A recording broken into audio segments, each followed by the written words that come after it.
We built and installed this beautiful TV center. Let me show you how we made it. For those interested, the light-colored melamine is from Arauco's catalog, the Sierra Diorno model, which is the first one Vico works with.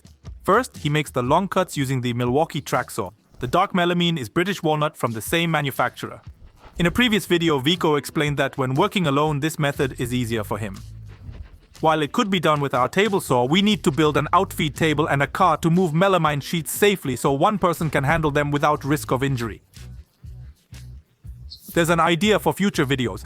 After finishing and covering all the edges, assembly began. We've covered all these manufacturing processes in different videos on our channels. However, it's unlikely we'll cover such specific topics. So if you have suggestions, let me know in the comments for future videos. As you saw at the beginning, this furniture consists of just two main modules.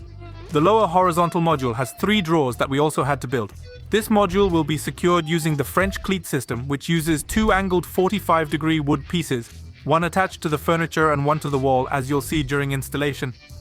The final manufacturing details are complete, and now it's time to install. This is what the area looks like before installation. First, we'll install the lower module. To do this, we first installed the 45-degree cut strip that will support the entire unit.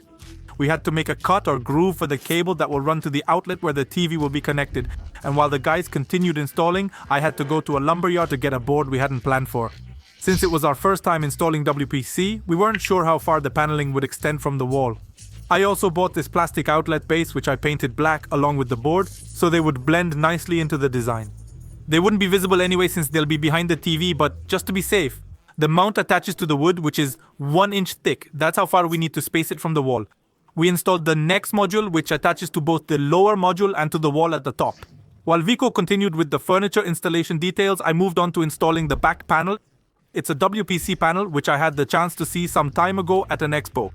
I was invited to install it, but couldn't stay for the entire process. Let's say this is the first time we've installed it ourselves on a real job, as they call it, which needed to be delivered to an end customer. When we shared the idea with him, he liked it, and we got to work finding something that would match with the melamine we had already chosen.